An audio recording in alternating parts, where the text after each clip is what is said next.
وہابی صاحب یہ کہتے ہیں کہ نہیں یہ نہیں ہو سکتا، اور ان کے نزدیک جو ہے یہ ہے کہ فلاں کو فائدہ نہیں پہنچتا، اس کو فلاں کو نہیں پہنچتا، فلاں کو نہیں پہنچتا، اور یہ جو ہے وہ یہ کہتے ہیں کہ صاحب یہ جو ہے آپ نے نماز کوئی نیکی کی، قرآن پڑھا، یا آپ نے جو ہے صدقہ کیا یا خیرات کی، تو وہ جو ہے اس کے منکر کیوں ہیں؟ اس لیے منکر ہے اس لیے کہ پہلے گروہ معتزلہ جو تھا، معتزلہ کا گروہ جو تھا وہ اس بات کا قائل تھا کہ کسی کی نیکی کا فائدہ جو ہے دوسرے کو نہیں پہنچتا. اسی لیے جو ہے در مختار میں جو ہے یہ فرمایا کہ اصل کلی یہ ہے کہ ہر شخص کو جو ہے آدمی کو ہے اپنی عبادت میں جو ہے نہیں ہو یا مطلب ہے کہ مالی عبادت ہو، اس میں اس کو جو ہے یہ اختیار ہے کہ اس کا ثواب جو ہے وہ اپنے لیے رکھے یا دوسرے کے لیے جو ہے اس ثواب کو کر دے. اب اس کے بعد لکھ کر کے کہا وقت افصح الزاہدی عن اعتزالہ ہونا، کہ زاہدی جو ہے نے جو ہے حج باب الحج عن الغیر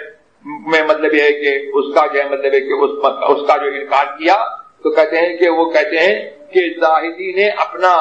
جو حنفی مذہب میں اس کی روایت جو ہے مطلب ہے کہ لی جاتی ہے، اور لیکن وہ خفیہ طور پر معتزلی تھا، اپنی اس نے بد مذہبی اعتزال اس نے جو ہے وہاں پر ظاہر کر دیا کہ جو ہے دوسروں کو جو ہے اپنے کام کا فائدہ پہنچانا جو ہے وہ اس کے نزدیک جو ہے مطلب ہے کہ کیونکہ صحیح نہیں تھا، تو اس نے وہاں پر جو ہے کچھ ایسا کلام کیا، تو حضرت امام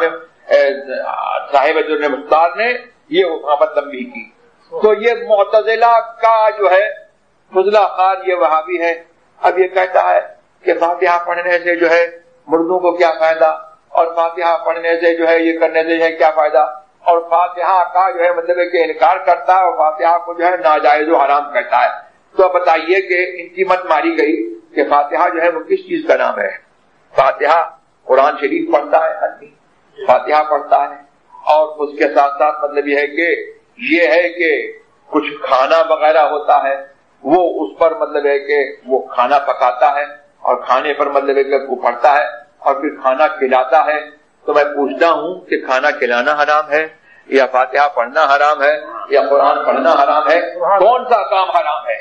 اور یہ سب کام جو ہے مطلب یہ کہ تنہا جو ہے یہ سب کام نیک ہیں، اور نیکوں کو ہم نے ملا دیا تو مطلب ہے کہ نتیجہ جو ہے حرام ہوگا کہ یا مطلب ہے کہ اور اچھا ہو جائے گا. ہاں اسی لیے جو ہے حضرت امام غزالی یہ فرماتے ہیں کہ جب کہ وہ مباحات تنہا جو ہے مطلب ہے کہ جتنے مباحات ہیں، جتنے جائز کام ہیں، وہ سب مطلب یہ ہے کہ وہ اکٹھا ہو جائیں تو ان کا مجموعہ جو ہے حرام کیسے ہوگا؟ وہ تو حلال رہے گا. لیکن یہ ان کی عجیب مت ہے کہ قرآن پڑھنے سے روکیں، فاتحہ پڑھنے سے روکیں، صدقے سے روکیں، خیرات سے روکیں. یہ جو ہے اس حدیث سے پتہ لگا کہ آپ کو جو ہے آپ کے عمل منوی میں جو ہے اختیار ہے، چاہے آپ اس کو اپنے